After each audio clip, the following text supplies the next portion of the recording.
بسم اللہ الرحمن الرحیم۔ محترم ناظرین، ایک روز حضرت علی کرم اللہ اپنی بارگاہ اقدس میں موجود تھے۔ ایک مالدار شخص آیا اور بہت پریشان تھا۔ اس کے چہرے پر پریشانی اور دکھ درد کے آثار نمایاں نظر آ رہے تھے۔ اس نے حضرت علی رضی اللہ تعالیٰ عنہ کی بارگاہ اقدس میں عرض کی، امیر المومنین، میں بہت پریشان ہوں، میری پریشانی آپ دور فرما سکتے ہیں؟ حضرت علی رضی اللہ تعالیٰ عنہ نے فرمایا، کیا مسئلہ ہے؟ کون سی بات ہے جو تمہیں مجھ تک لے آئی ہے؟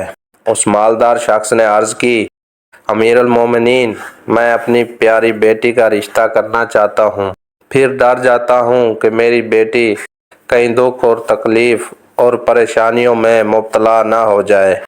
میری بیوی اور میں صلاح باہم کر کے آپ کے پاس آپ کی خدمت اقدس میں حاضر ہوا ہوں۔ مجھے کوئی ایسا گھرانہ بتائیں جس سے میری بیٹی کا گھر آباد رہے اور ہمیشہ ہمیشہ کے لیے خوش رہے، اور ہم اپنی پیاری بیٹی کا گھر ہنستا بستا دیکھ کر ہمیشہ خوش رہیں۔ اس مالدار کی ہر بات میں وزن تھا، اسی لیے حضرت علی رضی اللہ تعالیٰ عنہ نے فرمایا، اپنی بیٹی کا رشتہ کرتے وقت صرف 3 چیزوں کا خیال رکھنا۔ آپ کی بیٹی کا گھر ہمیشہ آباد رہے گا، اس کو اپنا گھر جنت محسوس ہوگا۔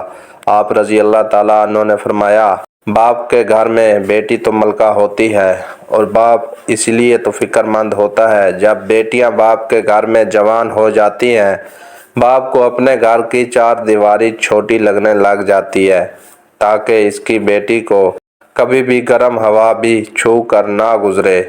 اس لیے یہ مالدار شخص نہ ہی تمہاری بیٹی کو تمہاری دولت خوش کر سکتی ہے، نہ ہی اونچے مقام والے گھر خوش کر سکتے ہیں۔ اس لیے جب بھی اپنی پیاری لاڈلی بیٹی کا رشتہ کرنے لگو، صرف 3 چیزوں کا خیال کر لینا۔ آپ کی بیٹی کا گھر آباد ہو جائے گا، وہ بہت خوش رہے گی۔ مالدار شخص نے عرض کی، یا امیر المومنین رضی اللہ تعالیٰ عنہ، وہ کون سی 3 ایسی چیزیں ہیں یا کون سے ایسے عمل ہیں جن کو ہم جانچیں اور پھر اپنی بیٹی کا رشتہ کریں؟ حضرت علی رضی اللہ تعالیٰ عنہ نے فرمایا، اے مالدار شخص، یاد کر لینا، اپنی بیٹی کا رشتہ اس جگہ اس گھر میں نہ کرنا، اپنی بیٹی کا رشتہ مت کرنا جس گھر میں گھر کے فیصلے عورت کرتی ہو، مرد اس عورت کے فیصلے پر عمل کرتے ہوں۔ اپنی بیٹی کا رشتہ کبھی بھی ایسے گھر میں نہ کرنا، ورنہ آپ کی بیٹی کا گھر بسنے سے پہلے اجڑ جائے گا، برباد ہو جائے گا، آپ کی بیٹی مرجھا جائے گی، آپ کی بیٹی کی دنیا برباد ہو جائے گی۔ محترم ناظرین، اور ہم نے یہ دیکھا ہے، جب بیٹیوں کے رشتے ٹوٹتے ہیں، جتنی بھی حسین لڑکی کیوں نہ ہو، وہ اس دنیا میں بے نام ہو جاتی ہے۔ اس کو نہ گھر والوں سے پیار ملتا ہے، نہ میکے والوں سے۔ وہ میکے والوں پر اور اپنے شوہر پر خود بخود بوجھ سمجھنے لگتی ہے، اور ایسا ہم نے دیکھا ہے، بھائیوں نے بہن بھائیوں کو بوجھ قرار دیا ہے۔ ایسے کئی گھر ہم نے اپنی آنکھوں سے دیکھا ہے، اس لیے اس کو ہر چھوٹے اور بڑے کو طعنے دیتے ہیں، سنا ہے اور دیکھا ہے۔ نہ اس بچی کو دن کا سکون ہوتا ہے، نہ رات کی نیند۔ وہ ماں باپ کو دیکھتی ہے تو اس فکر میں رہتی ہے کہ میری وجہ سے میرا میکا یعنی ماں باپ بہن بھائی پورا گھر پریشان ہے، اور گھٹ گھٹ کر مرنا شروع ہو جاتی ہے۔ آخر کار تھک ہار کر یا تو وہ اپنے شوہر کو اپنا لیتی ہے اور اس شوہر کے ظلم و ستم کو، اس کے طعنوں کو گہنا بنا کر پہن لیتی ہے، یا پھر اپنی زندگی سے روٹھ کر بیمار پڑ جاتی ہے۔ اس لیے اے مالدار شخص، اس گھر میں اپنی بیٹی کا رشتہ کبھی نہ کرنا جس گھر کے فیصلے عورت کرتی ہو۔ نمبر 2، حضرت علی رضی اللہ تعالیٰ عنہ نے فرمایا، اے مالدار شخص، کبھی بھی اپنی بیٹی کا رشتہ اس گھر میں نہ کرنا، اس گھر میں مت کرنا جہاں عورتوں کی عزت نہ ہوتی ہو، جہاں صرف مرد ہی حکمرانی کرتا ہو، وہاں اپنی بیٹی کی رشتہ نہ کرنا، ورنہ تمہاری بیٹی کا گھر بسنے سے پہلے اجڑ جائے گا۔ محترم ناظرین، ہم نے اپنے ارد گرد یا کہیں نہ کہیں ضرور دیکھا اور سنا ہے، ایسے گھر بھی ہیں جو عورت کو اپنی جوتی کی نوک پر رکھتے ہیں، حالانکہ اللہ تعالیٰ کے پیارے نبی ہمارے پیارے نبی حضرت محمد صلی اللہ علیہ وسلم نے حکم فرمایا ہے کہ جیسا تم کھاؤ اپنی بیوی کو ویسا ہی کھلاؤ، جیسا تم پہنو ویسا ہی پہناؤ، اپنی بیوی کو پہناؤ۔ لیکن ایسے گھر بھی ہیں جو صرف خود کو اول سمجھتے ہیں اور اپنی بیوی کو خاطر خواہ میں بھی نہیں لاتے۔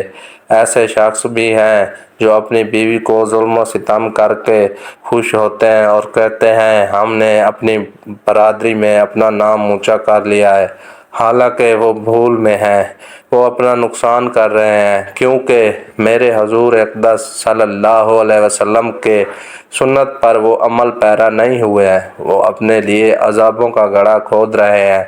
اس لیے اے مالدار شخص، اپنی بیٹی کا رشتہ اس جگہ مت کرنا جہاں عورتوں کی عزت نہ ہوتی ہو۔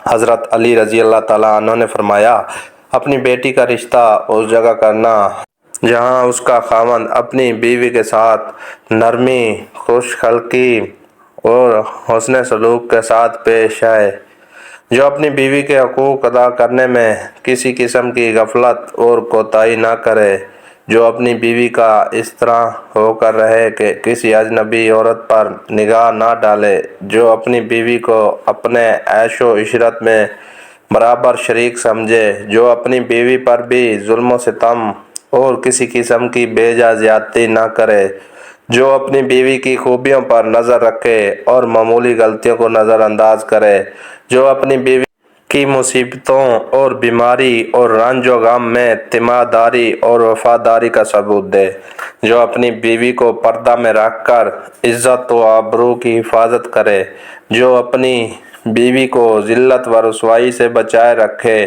جو اپنی بیوی کو دیانت داری اور دینداری کی تاکید کرتا رہے اور شریعت کی راہ پر چلائے، جو اپنی بیوی کے اخراجات میں بخیلی اور کنجوسی نہ کرے، جو اپنی بیوی پر اس طرح کنٹرول کرے کہ وہ کسی برائی کی طرف رخ نہ کرے۔ حضرت علی رضی اللہ تعالیٰ عنہ نے فرمایا، اے مالدار شخص، تیسرا عمل، اپنی بیٹی کا رشتہ اس جگہ پر بھی، اس کنبہ میں بھی، یعنی اس خاندان میں بھی جس میں طلاق بہت زیادہ ہوئی ہو، کبھی نہ کرنا، وہ جتنا بھی امیر کیوں نہ ہو، چاہے ان کے پاس اونٹوں کی 1000 قطار کیوں نہ ہو۔ اپنی بیٹی کا رشتہ اس گھرانے میں، اس گھر میں کبھی نہ کرنا جہاں عورتوں کو طلاق دینے کا رواج بہت زیادہ عام ہو، حالانکہ ایسے لوگ اللہ کی پکڑ میں آتے ہیں۔ میرے اللہ تعالیٰ کا ارشاد مبارک ہے، طلاق دینا بدترین عمل ہے۔ اللہ تعالیٰ طلاق دینے کے عمل اور لفظ طلاق پر بہت زیادہ غضبناک ہو جاتا ہے، کیونکہ یہ ایک شیطان کا پسندیدہ ہے۔ محترم ناظرین، آپ خود سوچئے، جس عمل پر اللہ تعالیٰ خود غضبناک ہو جاتے ہیں وہ کس طرح ذلیل و خوار ہوگا اور آخرت میں کس طرح رسوا ہوگا، بلکہ وہ تو خوار ہو گیا۔ اس لیے اے مالدار شخص، ان 3 چیزوں پر عمل کرو اور اپنی بیٹی کا کہیں رشتہ طے کر دو، کیونکہ یہ سنت طریقہ بھی ہے۔ آپ کی بیٹی ہمیشہ خوش رہے گی اور آپ کو دعائیں بھی دے گی۔ وہ مالدار شخص آیا تو مایوس ہو کر تھا، لیکن حضرت علی کرم اللہ نے اس کے دماغ کے تمام فتور ختم کر دیے اور ہمیں بھی سمجھا دیا کہ اپنی بیٹی کا رشتہ کس طرح کے گھر میں پسند کریں۔ میرے بھائیوں اور میری بہنوں، بیٹیوں، اللہ تعالیٰ سے عاجزانہ دعا ہے کہ میری بہنوں کو عزت والی زندگی نصیب کرے، آمین یا رب العالمین۔ اور آخر میں آپ سب سے گزارش ہے جو کہ اس چینل پر ابھی نئے آئے ہیں، چینل کو ضرور سبسکرائب کر کے جائیں۔ شکریہ، اللہ حافظ۔ اللہ تعالیٰ آپ سب کا حامی و ناصر ہو، آمین۔